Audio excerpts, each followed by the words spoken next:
आज मी बनवते आलू वडी, जी की माझ्या मुलाला पण खूप आवडते। तर पाहूया साहित्य कृती। तर मी हे बेसन घेतलेले आणि हे आलू वडीची पानं धुवून सुकवून हे डेट काढून लाटून घेतलेले आहे, म्हणजे वडीचा रोल करताना आपल्याला त्रासदायक नाही। तर मी हा बेसन घेतलेला आहे,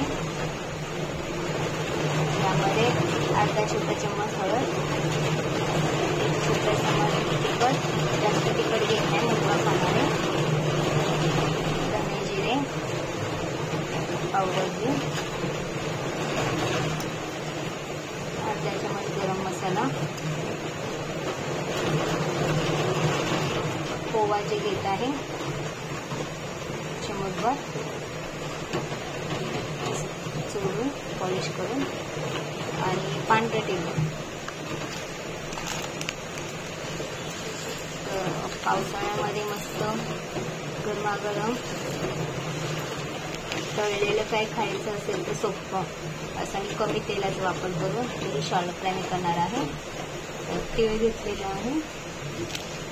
तर हे बेसन जे मी भजी प्रमाणात मिक्स करणार आहे, यामध्ये चिंचेचा गोळ किंवा लिंबूचा रस ऑप्शनल आहे, ते घ्यायचं। आंबट गोडपणा यायला, आणि गुळाचं मी पावडर घेते।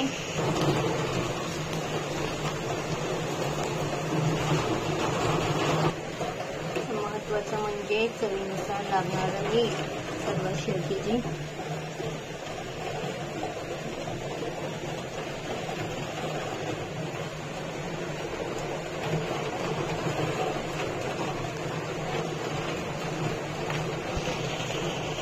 आता हे मिश्रण मी एकजीव करून घेते।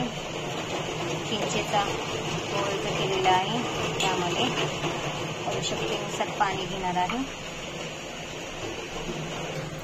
तर हे पीठ असं करून घेतलेलं आहे मी। आता साईडला करून एक एक पानावर थापून घेणार आहे मी वडीने। असंच एकावर एक असं मी पानं जे थापून घेणार आहे,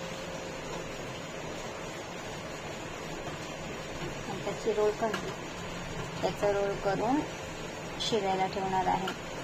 तर मी पाणी जे गरम करायला ठेवलेलं आहे, तर अशी ही वडी थापून झालेली आहे। आता सर्व बाजूनी कडा एकत्र करून जोडून घेत आहे मी, आणि त्याचं रोल बनवून वाफेवर शिजू देते 10 ते 15 मिनिटं। तर ही अशी वडी झालेली आहे, दोन्ही बाजूनी मी बेसन लावून घेतलेलं आहे। आता पाणी जे उकळायला ठेवलेलं आहे, पाण्याला उकळी सुद्धा आलेली आहे, त्यात मी लिंबाची साल व जे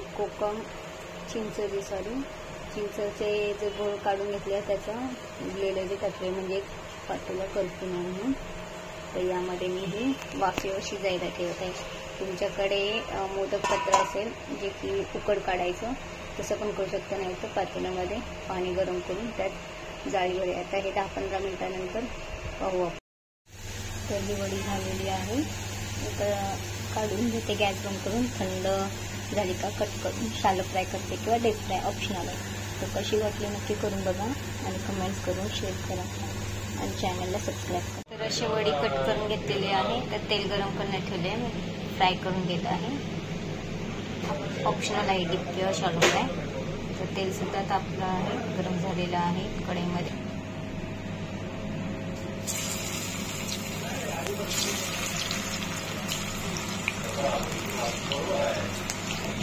तर हे दुसरी बाजू कोणती करून घेते मी कुरकुरीत अशी। तर ही कुरकुरीत झालेली आहे, मस्त चहासोबत किंवा स्नॅक्स म्हणून किंवा गरमागरम कढी भात वगैरे त्यासोबत छान अशी।